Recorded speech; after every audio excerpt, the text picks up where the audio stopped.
அனைத்து தமிழ் உள்ளங்களுக்கும் வணக்கம். நாம் இந்த பதிவில் 2024ஆம் ஆண்டின் 11வது மாதமான மாசி மாதத்தின் 12 ராசிகளின் பலன்களையும் அதற்கான பரிகாரங்கள் என்னென்ன என்பதையும் இந்த பதிவில் விரிவாக காண்போம். எல்லோர் வாழ்விலும் பலமும் நலமும் செல்வ செழிப்பும் பெற எல்லாம் வல்ல இறைவனை வேண்டுகிறேன். வாழ்க வளமுடன். நிகழும் ஸ்ரீ மங்களகரமான தமிழ் வருடம் சோபகிருது 2024ஆம் ஆண்டு மாசி மாதம் 13/2/2024 செவ்வாய்க்கிழமை அன்று வளர்பிறை சதுர்த்தி திதியில் புத்திரட்டாதி நட்சத்திரத்தில் அமிர்த யோகம் சதுர்த்தி விரதம் கூடிய நன்னாளில் இந்த மகத்தான மாசி மாதம் பிறக்கின்றது. மாத தொடக்கத்தில் மாசி மாத கிரக நிலைகளை ஆராய்ந்து பார்க்கும் போது மேச ராசியில் குரு பகவானும், கன்னி ராசியில் கேது பகவானும், மகர ராசியில் செவ்வாய், புதன் மற்றும் சுக்கிர பகவானும் சஞ்சரிக்கின்றனர். கும்ப ராசியில் சனி பகவானுடன் சேர்ந்து சூரிய பகவானும் சஞ்சரிக்கின்றனர். மீன ராசியில் ராகு பகவான் சஞ்சரிக்கின்றார்.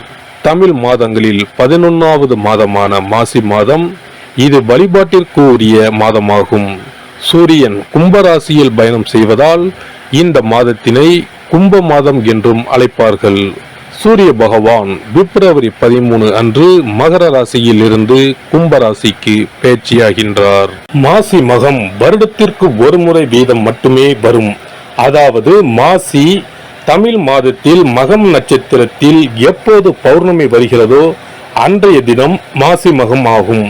12 வருடங்களுக்கு ஒரு முறை வருகின்றதை மகா மாசி மகம் தினம் என்று அழைக்கிறோம்.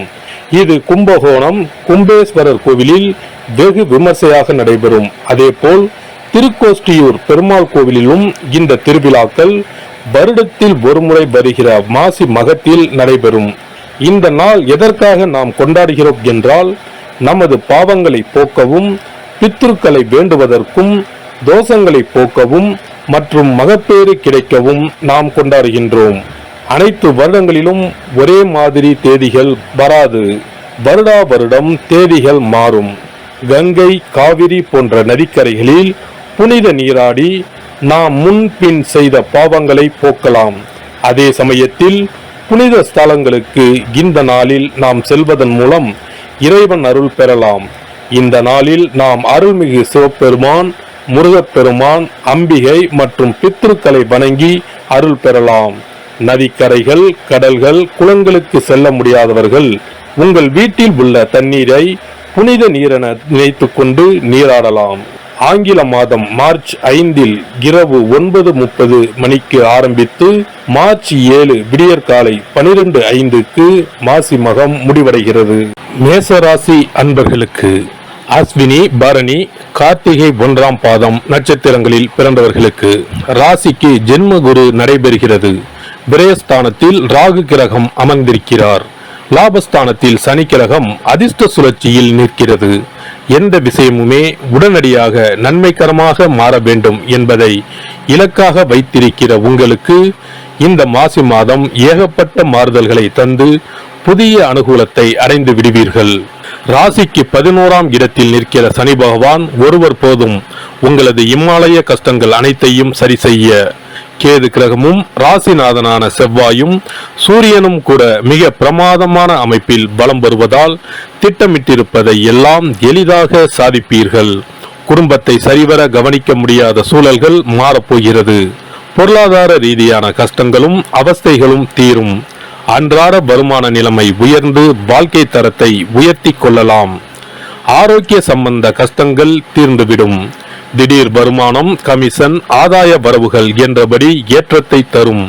ஈடுபடுகிற காரியங்களில் வெற்றி, அனுகூலம் உண்டாகும். வாழ்க்கை துணையின் வாரிசுகளின் ஆசைகளை பூர்த்தி செய்வீர்கள்.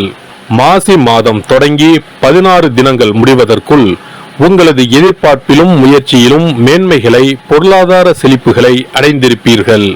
மாதம் முழுவதும் பரணி நட்சத்திரக்காரர்கள் முதலிடத்திலும், அஸ்வினி நட்சத்திரக்காரர்கள் மாதம் தொடங்கி 9 தினம் கடந்த பிறகு திடீர் அதிர்ஷ்டக்காரர்களாகவும் பலம் பெற போகிறார்கள். இம்மாத ஞாயிறு, செவ்வாய் மற்றும் வியாழக்கிழமைகளில் சகாய மேன்மைகள் ஏற்படும். புத்திர பாக்கிய கவலையில் உள்ள இளம் தம்பதியர்களுக்கு மாபெரும் நிம்மதி காத்திருக்கிறது. பெண்களுக்கு வாழ்க்கை துணையால் ஆச்சரியப்படும்படி ஆபரண சேர்க்கை உண்டு.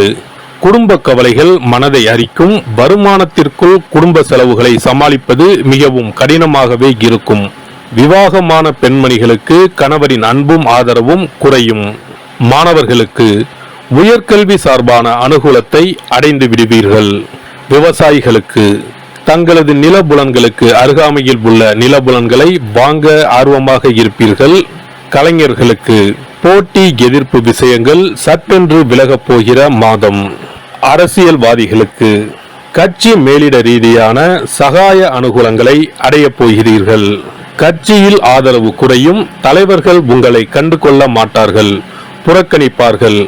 கட்சி தொண்டர் ஒருவரால் உங்களுக்கு நற்பெயருக்கு களங்கம் உண்டாகக்கூடும். தசா புத்திகள் அனுகூலம் இல்லாமல் இருப்பின் எச்சரிக்கையாக இருக்க வேண்டியது மிகவும் அவசியம். வியாபாரிகளுக்கு வர்த்தகத்துறையும் சனி பகவானின் அதிகாரத்தில்தான் உள்ளது. வியாபாரத்தில் நல்ல அபிவிருத்தியும் லாபமும் கிடைக்கும். ஏற்றுமதி துறையினருக்கு வெளிநாடுகளில் இருந்து வரவேண்டிய பாக்கிகள் வசூலாகும். புதிய விற்பனை நிலையங்கள் திறப்பதற்கும் ஏற்ற மாதம் இந்த மாசி மாதம். கலைஞர்களுக்கு வருமானம் நீடித்தாலும் எதிர்பார்க்கும் அளவிற்கு இருக்காது. கையில் இருக்கும் பணமும் வீண் செலவுகளில் விரயமாகும். திரைப்படத்துறையினருக்கு வாய்ப்புகள் குறையும். பரிகாரங்கள்.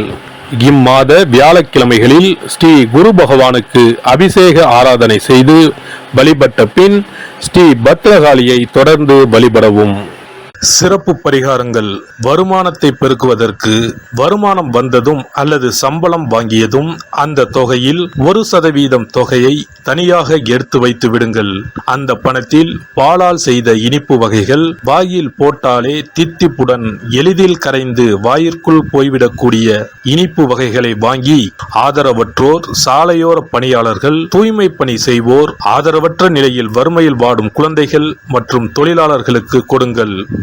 மகிழ்ச்சியுடன் உங்கள் கைகளால் இனிப்புகளை கொடுங்கள். இப்படி செய்வதால் சனி சுக்கிர யோகம் உண்டாகும். இதனால் வருமானம் பெருகுவதுடன் கையில் பணம் சேர்ந்து கொண்டே இருக்கும். வருமானத்திற்கு தடையோ பஞ்சமோ வராது. ஏதாவது ஒரு வகையில் பணம் வந்து கொண்டே இருக்கும்.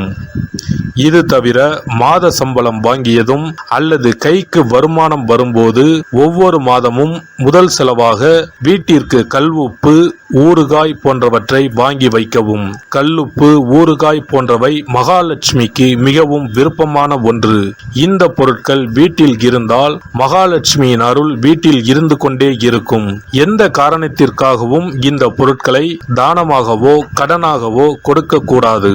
தினமும் வீட்டை சுத்தம் செய்து அதிகாலையில் நீராடி வீட்டில் உள்ள மகாலட்சுமியின் படத்திற்கு முன் அமர்ந்து ஓம் யம் ஓம் அங் சிவாய நம, சவ்வும் நம சிவாய நம, ஸ்ரீயும் நம சிவாய நம, அங் உங் வங் சிவாய நம என்ற மந்திரத்தை சொல்ல வேண்டும். இந்த மந்திரத்தை தினமும் சொல்லி வந்தால் பணம் வீணாக விரயமாகாமல் பணம் சேர்ந்து கொண்டே இருக்கும். வாழ்க வளமுடன்.